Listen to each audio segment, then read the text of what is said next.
मैं हूं सर्वेश यादव और स्वागत है आपका जीएस एक्सपर्ट हब के ऑफिशियल यूट्यूब चैनल पर। दोस्तों, जो हमारी राज्य व्यवस्था की श्रृंखला चल रही है उसी श्रृंखला को आगे बढ़ाते हुए मैं आपके सामने एक मजेदार टॉपिक लेके आया हूं। आज तक ये टॉपिक आपने कई लोगों से पढ़ा होगा दोस्तों, पर मेरा दावा है जैसा मैं पढ़ा के जाऊंगा वैसा आज तक आपको किसी ने पढ़ाया ही नहीं होगा। तो बस जुड़े रहिए हमारे साथ और देखते रहिए कैसी चीजें इंटरेस्टिंग होती जाएंगी। आज का जो हमारा टॉपिक है इमरजेंसी प्रोविजंस यानी कि आपातकालीन उपबंध है।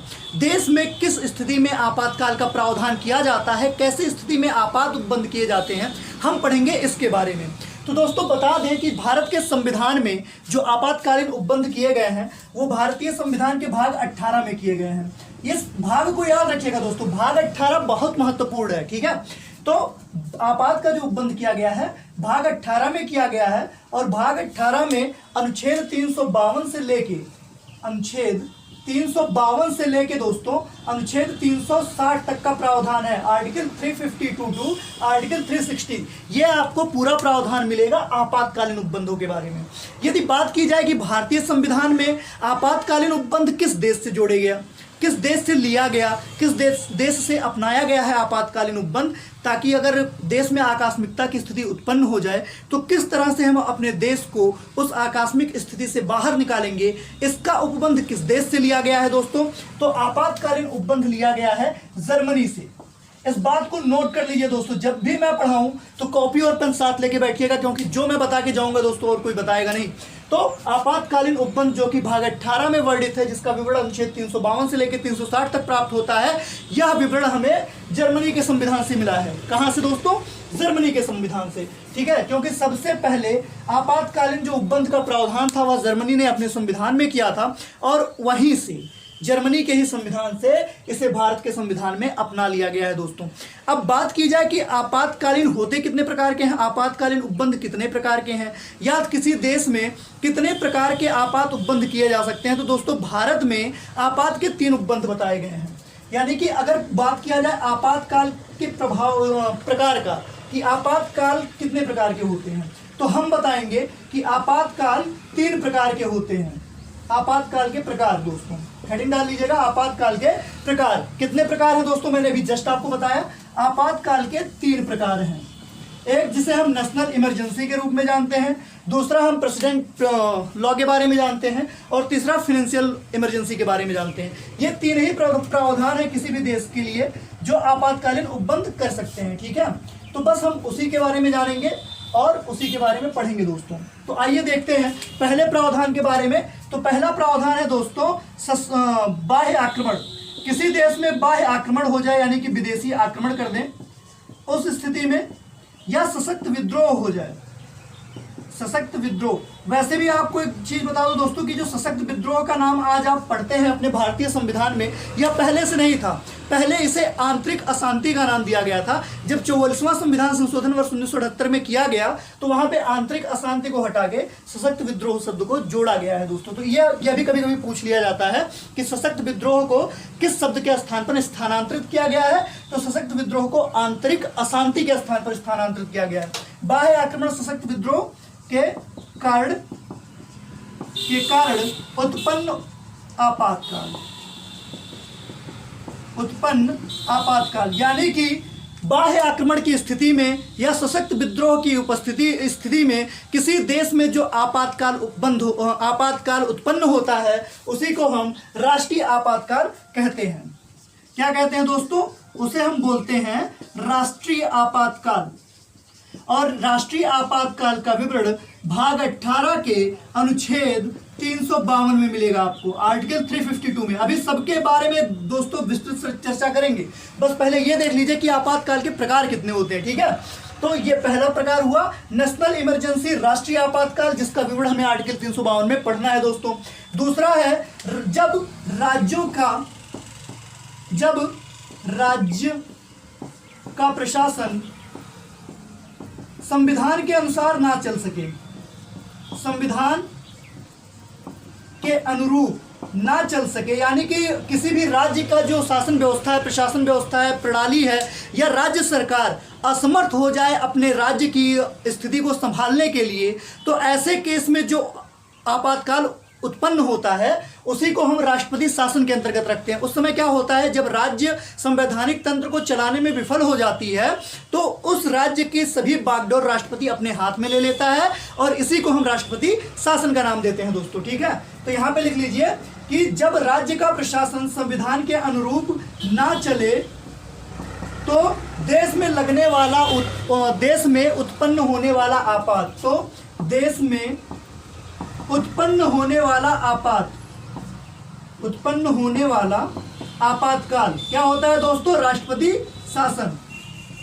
उत्पन्न होने वाला आपातकाल उसी को बोलते हैं दोस्तों हम राष्ट्रपति शासन। इसको नीचे यहाँ पे मेंशन कर लीजिएगा, क्या बोलते हैं, राष्ट्रपति शासन। जब राज्य संवैधानिक तंत्र को संभालने में विफल हो जाए तब किसी राज्य में जो आपातकाल की स्थिति उत्पन्न होती है या किसी देश में ऐसी स्थिति उत्पन्न होती है तो हम उसे राष्ट्रपति शासन के अंतर्गत रखते हैं। और इसका विवरण आपको आर्टिकल 356 अनुच्छेद 356 के अंतर्गत प्राप्त हो जाएगा। और जो तीसरा प्रकार है दोस्तों उसको हम साधारण शब्दों में बोलते हैं वित्तीय आपात या वित्तीय आपातकाल। अब वित्तीय आपातकाल क्या होता है दोस्तों, यदि किसी देश में आकस्मिक स्थिति उत्पन्न हो जाए और उस देश की अर्थव्यवस्था अस्त व्यस्त हो जाए, यानी कि अर्थव्यवस्था टूटकर गिरने लगे, तो ऐसी स्थिति में देश की अर्थव्यवस्था को संभालने के लिए उस देश में वित्तीय आपातकाल का उपबंध किया जाता है। और भारतीय संविधान में इसके बारे में अनुच्छेद यानी आर्टिकल 360 में प्रावधान वर्णित किया गया है कि वित्तीय आपातकाल किस प्रकार से होगा, उसके लिए क्या क्या प्रावधान होंगे, उसके अधीन क्या क्या प्रणालियां होंगी, उन सब का विवरण हमें वित्तीय आपातकाल आर्टिकल 360 के अंतर्गत प्राप्त होता है, अनुच्छेद 360 के अंतर्गत प्राप्त होता है। नोट कर लीजिए दोस्तों। उसके बाद हम बढ़ेंगे अपने हर एक विषय के बारे में, आर्टिकल 352 टू आर्टिकल 360 तक, अनुच्छेद 352 से लेके 360 तक का पूरा उपबंध पढ़ेंगे दोस्तों। एकदम निश्चिंत रहिए, बस लोगों को जोड़ते रहिए दोस्तों, क्योंकि जब तक आप जोड़ेंगे नहीं तब तक हम छोड़ेंगे नहीं। लोगों को जोड़ते रहिए ताकि अच्छी अच्छी चीजें हम आप तक पहुंचाते रहें दोस्तों। और जितनी भी चीजें मैं बता के जाऊंगा आपको वो एग्जामिनेशंस की दृष्टि से बहुत महत्वपूर्ण है दोस्तों। और मेरा दावा है कि ऐसा कोई आपको बताएगा भी नहीं और ऐसा उपबंध कोई बताएगा पढ़ाएगा भी नहीं दोस्तों। ठीक है, तो आइए हम भाग 18 के पहले आर्टिकल 352 के बारे में पढ़ेंगे, अनुच्छेद 352 के बारे में पढ़ेंगे कि अनुच्छेद 352 में किस बात का विवरण दिया गया है दोस्तों। तो हेडिंग डाल लीजिए आर्टिकल 352 यानी कि अनुच्छेद 352। ठीक है दोस्तों, तो अनुच्छेद 352 के अंतर्गत क्या प्रावधान किया गया है दोस्तों, हम उसी के बारे में पढ़ेंगे। तो अनुच्छेद 352 में आपातकाल की उद्घोषणा का प्रावधान किया गया है कि आपातकाल किसी भी देश में आपातकाल की उद्घोषणा कौन करेगा। या अगर हम भारतीय संविधान की बात करें तो भारतीय संविधान में आपातकाल की उद्घोषणा का प्रारूप अनुच्छेद 352 में दिया गया है और उसमें यह बताया गया है कि आपातकाल की स्थिति की उद्घोषणा कौन करेगा।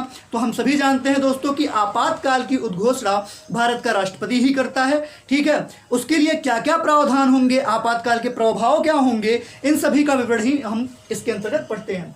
तो अनुच्छेद 352 में आप सीधे सीधे लिखेंगे दोस्तों आपात का उद्घोषणा या आपातकाल का उद्घोषणा।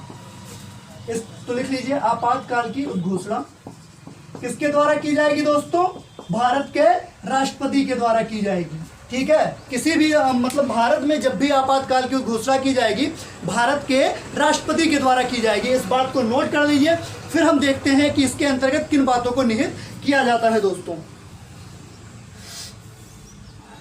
ठीक है, तो यदि बात की जाए कि आपातकाल की उद्घोषणा किस कंडीशन में की जाएगी, तो यदि राष्ट्रपति को ऐसा प्रतीत हो या ऐसा आभास हो कि देश में आंतरिक अशांति, सशक्त विद्रोह या बाह्य आक्रमण की स्थिति की वजह से देश के किसी भी भाग को संकट है या उसकी सुरक्षा को संकट है, तो ऐसी स्थिति में राष्ट्रपति के द्वारा आपातकाल की उद्घोषणा की जाती है दोस्तों। ठीक है, तो बस यही है कि यदि राष्ट्रपति को ऐसा आभास हो या उसे ऐसा प्रतीत हो कि सशक्त विद्रोह, बाह्य आक्रमण या आंतरिक अशांति के कारण किसी भी भाग में, देश के किसी भी भाग को उसके सुरक्षा का संकट है, तो ऐसी स्थिति में उस देश में राष्ट्रपति के द्वारा आपातकाल की उद्घोषणा की जाएगी दोस्तों।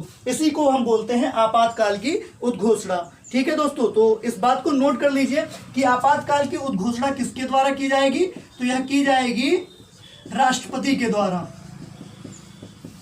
किसके द्वारा दोस्तों? राष्ट्रपति के द्वारा। इसको नोट कर लीजिए कि आपातकाल की उद्घोषणा राष्ट्रपति के द्वारा ही की जाएगी। ठीक है, इसको नोट कर लीजिए। हम फिर बात आगे बढ़ते हैं। अगर पूछा जाए आपसे कि भारत में कुल कितनी बार आपातकाल लगा या भारत में कितनी बार राष्ट्रीय आपातकाल लगा, अनुच्छेद 352 को हम नेशनल इमरजेंसी के रूप में भी जानते हैं, राष्ट्रीय आपातकाल के रूप में भी जानते हैं, या ऐसे कहिए कि अनुच्छेद 352 में राष्ट्रीय आपातकाल का ही वर्णन है। तो यदि आपसे पूछ लिया जाए कि अब तक भारत में कितनी बार राष्ट्रीय आपातकाल लगा है, तो दोस्तों 3 बार लगा है। अब 3 बार कब कब लगा है इसके बारे में एक नज़र देख लेते हैं। उस समय भारत का प्रधानमंत्री कौन था और राष्ट्रपति कौन था, इसके बारे में भी हम एक नज़र देख लेते हैं दोस्तों, क्योंकि कभी कभी एग्जामिनेशंस में उससे भी प्रश्न पूछे जा चुके हैं, तो इसलिए हम कोई भी टॉपिक छोड़ेंगे नहीं दोस्तों। ठीक है, तो आइए देखते हैं भारत में पहला जो नेशनल इमरजेंसी लगा, इसको लिख लीजिए। फर्स्ट नेशनल इमरजेंसी या प्रथम राष्ट्रीय आपातकाल भारत में कब लगा, इसके बारे में देख लेते हैं दोस्तों। तो जो पहला नेशनल इमरजेंसी या राष्ट्रीय आपातकाल भारत में लगा दोस्तों, वह 26 अक्टूबर 1962 को लगा। अब अगर आपको 26 अक्टूबर 1962 ध्यान में हो दोस्तों, तो किस केस में लगा? बाह्य आक्रमण के केस में लगा। किसने आक्रमण किया उस समय भारत पे? चीन ने। 1962 का भारत चीन युद्ध प्रचलित है दोस्तों। उस समय भारत की स्थिति जो थी बहुत ही डावाडोल हो चुकी थी, तो चीन से निपटने के लिए 26 अक्टूबर 1962 को राष्ट्रीय आपातकाल की उद्घोषणा राष्ट्रपति के द्वारा की गई और अनुमोदन के बाद 26 अक्टूबर 1962 से भारत में राष्ट्रीय आपातकाल प्रावधानित हो गया। और 1962 से यह चीन के द्वारा बाह्य आक्रमण के कारण यह आपातकाल प्रावधानित किया गया था। यदि आपसे पूछ ले इस समय देश के प्रधानमंत्री कौन थे और इस समय देश के प्रेसिडेंट कौन थे, तो आपका आंसर क्या होना चाहिए, ताकि आपका एग्जामिनेशन में कोई भी क्वेश्चन ना छूटे। तो उसके लिए एक बार देख लेते हैं दोस्तों। 1962 के समय जो प्रधानमंत्री थे वो थे पंडित जवाहरलाल नेहरू। इसको नोट कर लीजिए दोस्तों, कई बार यह क्वेश्चन पूछा जा चुका है कि प्रथम बार जब राष्ट्रीय आपातकाल भारत में लगा तो उस समय भारत के प्रधानमंत्री कौन थे? तो पंडित जवाहरलाल नेहरू जी प्रथम राष्ट्रीय आपातकाल के समय भारत के प्रधानमंत्री थे। और उस समय भारत का राष्ट्रपति कौन था दोस्तों? तो आप सभी जानते हैं कि 1962 में डॉक्टर एस राधाकृष्णन भारत के राष्ट्रपति थे दोस्तों। ठीक है, तो इसके बारे में नोट कर लीजिए, क्योंकि पूछा जा सकता है कि प्रथम राष्ट्रीय आपातकाल की उद्घोषणा किसके द्वारा की गई, तो डॉक्टर एस राधाकृष्णन के द्वारा की गई है दोस्तों। ठीक है, इसको नोट कर लीजिए। फिर हम देखते हैं कि द्वितीय आपातकाल, राष्ट्रीय आपातकाल कब से प्रावधानित हुआ दोस्तों, क्योंकि सभी आपातकाल प्रावधानित हैं और सभी बहुत ही महत्वपूर्ण हैं। तो दूसरा जो नेशनल इमरजेंसी लगा, यानी कि द्वितीय राष्ट्रीय आपातकाल, सेकेंड नेशनल इमरजेंसी, ये आप सभी को याद है। इस समय इंदिरा गांधी जी देश की प्रधानमंत्री थी। ठीक है, तो नोट कर लीजिए सेकेंड नेशनल इमरजेंसी। एक भी टॉपिक छूटेगा नहीं दोस्तों, बस जुड़े रहिए और लोगों को साथ में जोड़ते रहिए, मजा आ जाएगा, ये जान लीजिए। सेकेंड जो नेशनल इमरजेंसी लगा दोस्तों, वह 3 दिसंबर 1971 को लगा। डेट नोट करिए, डेट ही तो इंपॉर्टेंट है। 3 दिसंबर 1971 से लेके 1977 तक, फ्रॉम 3 दिसंबर 1971 टू 1977 तक जो द्वितीय राष्ट्रीय आपातकाल था, इसका समयकाल 6 वर्षों का था दोस्तों, और यह बहुत लंबा चला। और 1971 से लेके 1977 तक।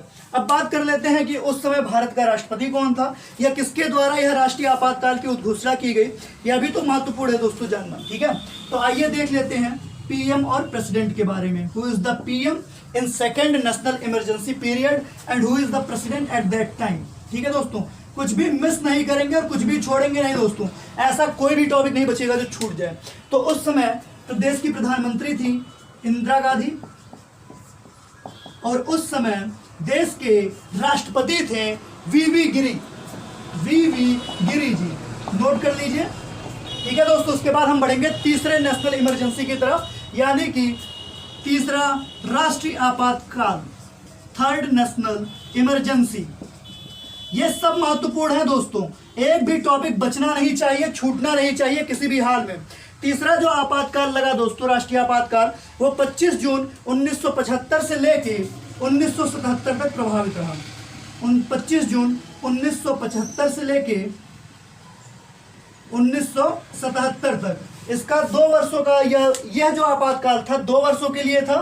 ठीक है दोस्तों, 25 जून 1975 से लेके वर्ष 1977 तक यह प्रावधानित था। और उस समय भी जो कारण बताया गया था, यदि बात किया जाए कि तीसरा आपातकाल किस कंडीशन में लगा, तो उस समय आंतरिक अशांति का माहौल था, यानी कि देश के भीतर ही लोगों के अंदर एकजुटता नहीं प्रदर्शित हो पाई, जिसकी वजह से आंतरिक अशांति का कारण बताकर तीसरा राष्ट्रीय आपातकाल लगाया गया। यदि आप दूसरे आपातकाल की बात करें कि दूसरा राष्ट्रीय आपातकाल किस कंडीशन में लगाया गया, तो दोस्तों याद होगा वर्ष 1971 में पाकिस्तान का भारत पर आक्रमण हुआ था, और उसी कंडीशन में पाक के आक्रमण यानी बाह्य आक्रमण के कारण भारत में दूसरा राष्ट्रीय आपातकाल लगाया गया था, जिस समय प्रधानमंत्री इंदिरा गांधी थी और राष्ट्रपति वी गिरीसर थे। अब यदि बात करें तीसरे नेशनल इमरजेंसी, तीसरे राष्ट्रीय आपातकाल के समय पीएम कौन था, तो उस समय भी पीएम थी इंदिरा गांधी जी। और उस समय जो देश के राष्ट्रपति थे वो फखरुद्दीन अली अहमद साहब थे। फखरुद्दीन अली अहमद साहब, नोट कर लीजिए इनके नाम को दोस्तों, क्योंकि यह बहुत इंपॉर्टेंट है। फखरुद्दीन अली अहमद साहब तीसरे राष्ट्रीय आपातकाल के समय भारत के राष्ट्रपति थे। नोट कर लीजिए दोस्तों। फिर हम बढ़ेंगे अपने अगले उपबंध की तरफ, आर्टिकल 353 की तरफ। दोस्तों जितना मैं बता के जाऊं, यदि आप उतने के नोट्स बना लें और उतना ही पढ़ के जाएं, एग्जामिनेशंस में एक भी क्वेश्चन बाहर नहीं होगा दोस्तों, मेरी गारंटी है। लेकिन अगर आप ईमानदार रहिए, तो आप ईमानदारी दिखाते नहीं हैं, तो बस ईमानदारी दिखाइए और एग्जामिनेशंस के हर क्वेश्चंस को बीट करिए, फेस करिए और उसे सॉल्व करके सिलेक्शन लीजिए दोस्तों। क्योंकि आज के दौर में मायने ये नहीं रखता कि आप कितने ज्ञानी हैं, मायने ये रखता है कि आप कितने सफल हैं। तो सफलता के लिए कदम बढ़ाना है तो जीएस एक्सपर्ट हब आपको आना है। ठीक है दोस्तों, आइए बात करते हैं अनुच्छेद 353 की, यानी कि आर्टिकल 353 की। अनुच्छेद 353 में दोस्तों आपातकाल के उद्घोषणा के प्रभावों के बारे में बात किया गया है कि यदि किसी देश में यानी यदि भारत में आपातकाल की उद्घोषणा राष्ट्रपति के द्वारा किया जाए तो उसके बाद उसका प्रभाव क्या होगा, उन्हीं प्रभावों के बारे में अनुच्छेद 353 में वर्णन किया गया है। तो अनुच्छेद 353 में लिख लीजिए दोस्तों, आपातकाल के उद्घोषणा का प्रभाव, आपातकाल के उद्घोषणा का प्रभाव, आपातकाल के उद्घोषणा का प्रभाव। दोस्तों सिर्फ उसके प्रभावों के बारे में पढ़ेंगे। अब प्रभाव क्या क्या हो सकते हैं। पहला प्रभाव यदि देखें तो जैसे कि राज्य, यदि भारत में राष्ट्रीय आपातकाल लग जा रहा है, तो उस कंडीशन में राज्य की कार्यपालिका है जो वो अपनी शक्तियों का उसी दिशा में प्रयोग करेगी जैसा कि संघ उसे बताएगा, यानी कि संघ के दिशा निर्देश में राज्य की कार्यपालिका कार्य करेगी, यानी कि राज्य कार्यपालिका संघ के अधीन मानी जाएगी। तो पहला नोट कर लीजिए, राज्य की कार्यपालिका जो पहला प्रावधान होगा, जो पहला प्रभाव पड़ेगा। वैसे तो आप सभी जानते हैं कि राज्य सूची अलग है, केंद्र सूची अलग है, संघ सूची अलग है, और समवर्ती सूची पे दोनों कानून बनाते हैं, केंद्र व राज्य दोनों बनाते हैं। लेकिन उन्हीं विषयों पे जो राज्य सूची के विषय हैं दोस्तों, उस पर भी उपबंध केंद्र के द्वारा ही बनाया जाएगा जब राष्ट्रीय आपातकाल देश में प्रभावी होगा। वही बताया जा रहा है कि राज्य के कार्यपालिका शक्ति का प्रयोग संघ के दिशा निर्देश पे होगा, शक्ति का प्रयोग संघ के दिशा निर्देश पर होगा, संघ के दिशा निर्देश पे होगा। तो नोट कर लीजिए दोस्तों, संघ के दिशा निर्देश पर होगा। यह सब जानना बहुत जरूरी है दोस्तों, क्योंकि प्रभाव अगर पता होंगे तो हम कैलकुलेशन आसानी से कर सकते हैं।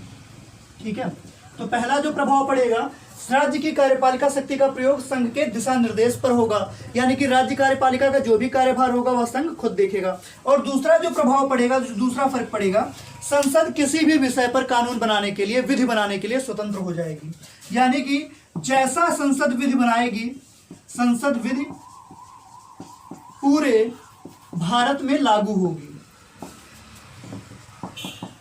जैसा भी संसद प्रावधान करेगी, चाहे किसी पर्टिकुलर राज्य के लिए, ठीक है, या पूरे भारत के लिए, वही पूरे भारत में या पूरे राज्य में लागू हो जाएगी। पर्टिकुलर राज्य में या फिर पूरे भारत के लिए यदि संसद विधि बनाती है तो वह पूरे भारत में लागू हो जाएगी दोस्तों। यह प्रभाव पड़ेगा आपातकाल की उद्घोषणा का। ठीक है, यदि बात कर लिया जाए अवधि क्या होगी, तो जैसे कि यदि राष्ट्रपति को जैसे ही आभास होगा कि देश में राष्ट्रीय आपातकाल की उद्घोषणा कर देनी चाहिए, तो उसके उद्घोषणा से पहले, मतलब उसके वक्तव्य से पहले 30 दिन के भीतर ही, उद्घोषणा के 30 दिन के भीतर ही दोनों सदनों, लोकसभा व राज्यसभा से अनुमोदन प्राप्त होना चाहिए। दोनों सदनों से अनुमोदित होना अनिवार्य है। जब तक दोनों सदन अनुमोदित नहीं करेंगे तब तक देश में राष्ट्रीय आपातकाल नहीं लग सकता। अनुमोदित होना अनिवार्य, नोट कर लीजिए। 30 दिन के भीतर ही दोनों सदनों से अनुमोदित होना अनिवार्य, यानी कि उद्घोषणा के 30 दिन के भीतर ही राष्ट्रीय आपातकाल को दोनों सदनों से अनुमोदन प्राप्त होना अनिवार्य है। और एक बार यदि अनुमोदन मिल जाता है तो राष्ट्रीय आपातकाल की जो अवधि होती है वह 6 माह तक की होती है। प्रथम अनुमोदन के बाद जो इसकी अवधि होती है दोस्तों, वह कितने माह के लिए होती है? 6 माह के लिए। और यदि 6 माह के भीतर स्थिति को संभाला नहीं जा सका तो अगले अनुमोदन के फिर अगले 6 माह तक इसके प्रावधान को बढ़ाया जा सकता है। और मैक्सिमम 1.5 वर्षों तक किसी भी देश में भारत के अंतर्गत राष्ट्रीय आपातकाल का प्रावधान किया जा सकता है। तो यही है दोस्तों अनुच्छेद 353 का विवरण। इसके बाद हम देखते हैं इसके अगले अनुच्छेद आर्टिकल 354 अनुच्छेद 354 की तरफ, कि अनुच्छेद 354 में किन बातों का प्रावधान किया गया है। जैसे कि यदि आपातकाल देश में प्रभावी हो जाए दोस्तों, तो उस दिशा में राजस्वों का वितरण कैसे होगा, किस आधार पे होगा, इसी का विवरण हमें आर्टिकल 354 के अंतर्गत पढ़ने के लिए मिलता है। और इसकी पूरी जानकारी आर्टिकल 354 के अंतर्गत निहित है दोस्तों, कि किस प्रकार से राजस्वों का वितरण किया जाएगा।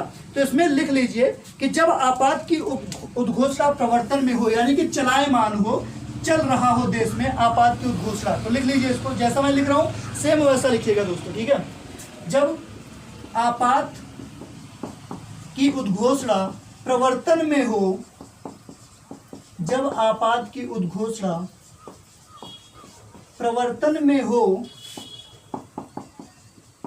तो देश में राजस्व संबंधी उपबंधों का लागू होना हो, तब राजस्व वितरण संबंधी उपबंधों का लागू होना, संबंधी उपबंधों का लागू होना। यानी कि यदि देश में राष्ट्रीय आपातकाल की स्थिति उत्पन्न हो गई हो, तो उस समय देश के राज्यों, केंद्र व राज्यों के मध्य जो राजस्व वितरण संबंधी प्रावधान है वह किस आधार पे होंगे, उसी का विवरण हमें अनुच्छेद 354 के अंतर्गत प्राप्त होता है दोस्तों। नोट कर लीजिए, फिर हम बढ़ेंगे आर्टिकल 355 की तरफ, अनुच्छेद 355 की तरफ, कि अनुच्छेद 355 के अंतर्गत किन बातों का प्रावधान किया गया है, किन बातों के बारे में बताया गया है, उसी के बारे में हम आर्टिकल 355 के अंतर्गत पढ़ेंगे। ठीक है दोस्तों, तो जैसा कि 354 में हमने पढ़ा कि जब आपातकाल की उद्घोषणा प्रवर्तन में हो तब राजस्व वितरण संबंधी उपबंधों का लागू होना अनिवार्य माना जाएगा दोस्तों। ठीक है, इसी प्रकार हम देखते हैं कि आर्टिकल 355 में किन बातों का उल्लेख किया गया है, क्योंकि इनके बारे में भी जानना बहुत ही महत्वपूर्ण है दोस्तों। तो अनुच्छेद 355 में यह बताया गया है कि यदि देश में बाह्य आक्रमण की स्थिति उत्पन्न हो जाए, आंतरिक अशांति की स्थिति उत्पन्न हो जाए, तो उस समय देश की सुरक्षा पे जो संकट मंडरा रहा है उसको उबरने के लिए क्या क्या प्रयत्न किए जाने चाहिए या क्या क्या उपबंध बनाए जाने चाहिए, इन्हीं बातों का वर्णन आर्टिकल 355 के अंतर्गत किया गया है दोस्तों। तो इसको नोट कर लीजिए। और वैसे भी यदि बात की जाए कि बाह्य आक्रमण की स्थिति उत्पन्न होती है देश में, या आंतरिक सुरक्षा खतरे में आ जाती है, आंतरिक अशांति सशक्त विद्रोह का कारण पनप जाता है, तो ऐसे कंडीशन में देश की रक्षा कौन करेगा, या देश के उस भाग की रक्षा कौन करेगा, उस पार्ट की रक्षा कौन करेगा, इसके बारे में उपबंध किया गया है। तो दोस्तों, जो देश को संभालने का सबसे बड़ा कर्तव्य होता है वह संघ के ऊपर होता है। तो संघ के कर्तव्यों का वर्णन किया गया है अनुच्छेद 355 में, कि यदि देश में राष्ट्रीय आपातकाल की स्थिति उत्पन्न हो जाए तो उस समय संघ का क्या कर्तव्य होगा देश के प्रति, उसी का विवरण हमें अनुच्छेद 355 के अंतर्गत प्राप्त होता है। तो नोट कर लीजिए, बाह्य आक्रमण या बाह्य आक्रमण या आंतरिक अशांति, आंतरिक अशांति की स्थिति में देश की सुरक्षा के लिए संघ का कर्तव्य, देश की सुरक्षा के लिए संघ का क्या कर्तव्य होगा, उसी का वर्णन है दोस्तों, संघ का कर्तव्य। नोट कर लीजिए। फिर हम बढ़ेंगे अपने अगले आर्टिकल की तरफ, आर्टिकल 356, जिसको हम राष्ट्रपति शासन के नाम से भी जानते हैं दोस्तों। तो नोट कर लीजिए। फिर हम बढ़ेंगे अनुच्छेद 356 की तरफ। तो अनुच्छेद 356 में क्या लिखेंगे दोस्तों? राष्ट्रपति शासन डायरेक्टली नहीं लिखेंगे, लिखेंगे हम राज्यों में संवैधानिक तंत्र विफल हो जाने के कारण, राज्यों में संवैधानिक तंत्र विफल हो जाने के कारण, संवैधानिक तंत्र विफल हो जाने के कारण उत्पन्न आपात, विफल हो जाने के कारण, विफल हो जाने के कारण उत्पन्न आपात, इसी को हम अन्य शब्दों में राष्ट्रपति शासन की उपमा दे सकते हैं दोस्तों। तो यदि पूछा जाए कि कितने बार राष्ट्रपति शासन का प्रावधान किया गया है, तो दोस्तों देश में तो राष्ट्रपति शासन का प्रावधान कितनी बार है? राष्ट्रीय आपातकाल 3 बार है, ठीक है। अगर पूछा जाए जैसे कि राष्ट्रपति शासन अलग अलग राज्यों में लगाया जाता है, तो पूछा जाए यदि आपसे कि उत्तर प्रदेश में कितनी बार राष्ट्रपति शासन लगा, तो उत्तर प्रदेश में कुल 10 बार लग चुका है अब तक राष्ट्रपति शासन, यानी कि कह सकते हैं 10 बार उत्तर प्रदेश की राज्य सरकार अपने नियमों को संवैधानिक तंत्र के अनुरूप चलाने में असमर्थ पाई गई है।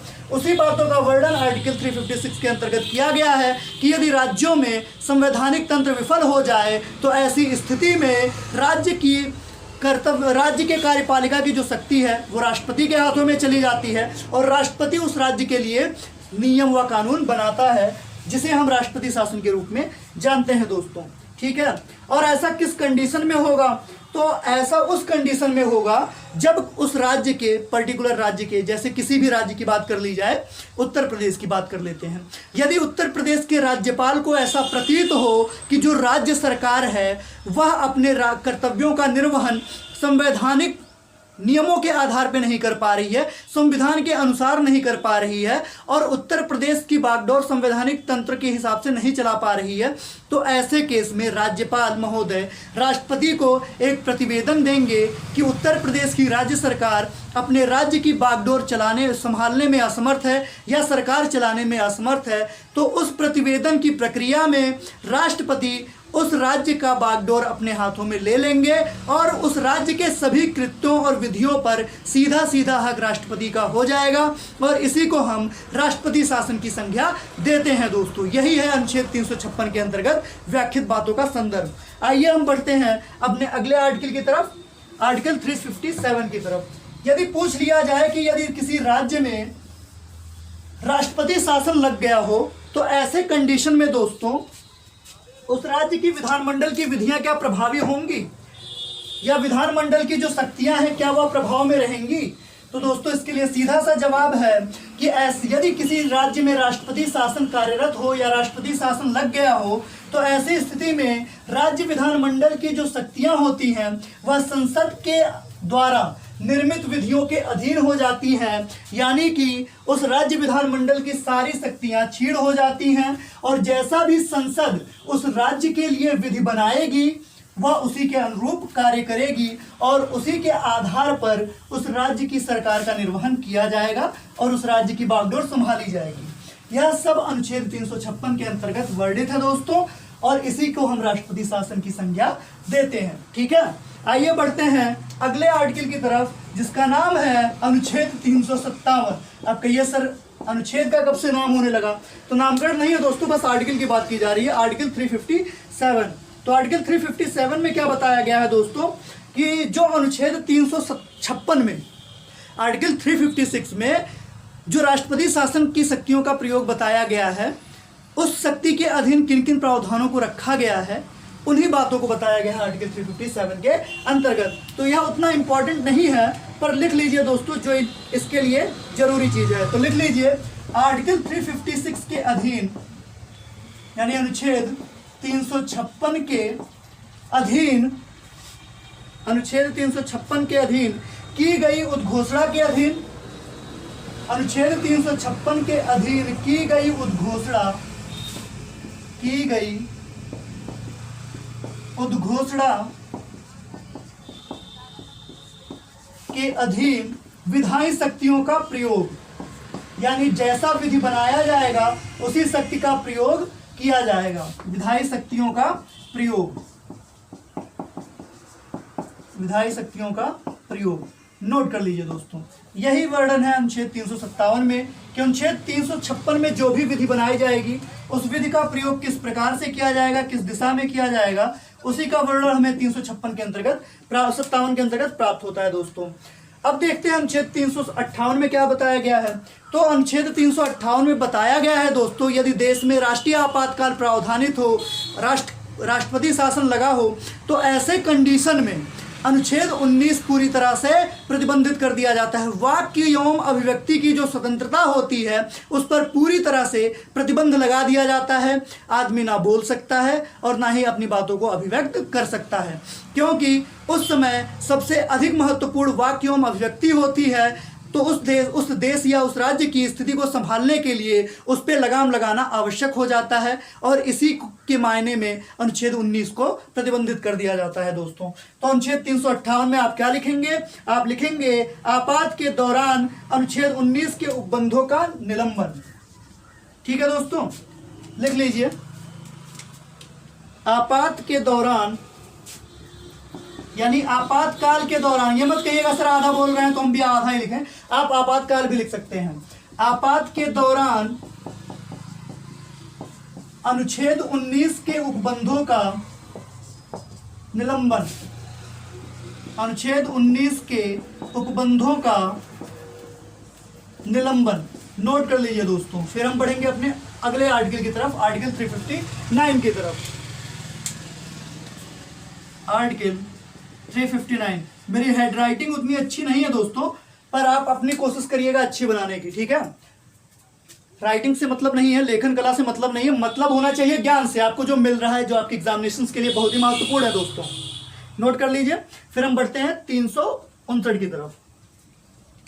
तो अनुच्छेद 300, जिस प्रकार अनुच्छेद 358 में आपातकाल के दौरान अनुच्छेद 19 का निलंबन किया गया है, उसी प्रकार अनुच्छेद 359 में यह बताया गया है कि यदि आपातकाल की स्थिति उत्पन्न हो जाए तो उस समय मौलिक अधिकारों को पूरी तरह से प्रतिबंधित कर दिया जाता है, सिर्फ और सिर्फ अनुच्छेद 20 और 21 को छोड़कर। प्राण एवं दैहिक स्वतंत्रता और कुछ विशेष प्रावधानों के तहत गिरफ्तारी में छूट के लिए जो प्रावधान है अनुच्छेद 20 और 21, इनको छोड़कर सभी मूल अधिकारों के ऊपर प्रतिबंध लगा दिया जाता है। आपको कोई भी स्वतंत्रता प्राप्त नहीं होती है। इसी बात का वर्णन अनुच्छेद 359 के अंतर्गत किया गया है। तो आप लिख लीजिए इसके लिए आपात के दौरान, ठीक है दोस्तों, कोई भी पॉइंट मिस मत करिएगा, बस नोट करते हुए चलिए। आपात के दौरान भाग 3 द्वारा प्रदत्त अधिकारों, मौलिक अधिकार दिए गए हैं, भाग 3 द्वारा प्रदत्त अधिकारों, भाग 3 द्वारा प्रदत्त अधिकारों,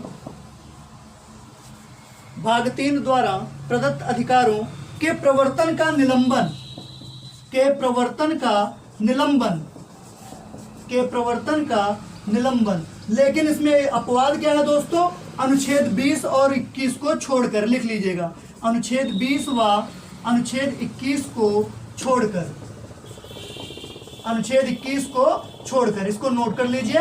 फिर हम बढ़ेंगे अपने अंतिम आपातकाल की तरफ, आपात उपबंध की तरफ, अनुच्छेद 360 की तरफ।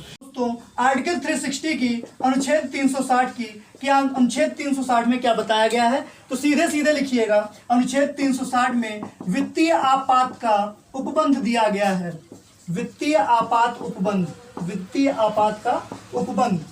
यानी कि यदि किसी देश की अर्थव्यवस्था डावाडोल हो जाए, देश की अर्थव्यवस्था चलायमान ना हो, लगातार गिरती जा रही हो, तो ऐसे कंडीशन में देश की अर्थव्यवस्था को संभालने के लिए देश में वित्तीय आपातकाल का उपबंध कर दिया जाता है, ताकि देश में उहापोह की स्थिति ना हो पाए, देश में विचलता ना आ पाए। इसलिए देश में वित्तीय आपातकाल का प्रावधान किया जाता है। दोस्तों, यदि आपसे पूछ लिया जाए कि अब तक, यानी कि प्रारंभ से लेके जब से संविधान का निर्माण हुआ और 2020 तक देश में कितनी बार वित्तीय आपातकाल लगा, तो आपका जवाब होगा एक भी बार नहीं।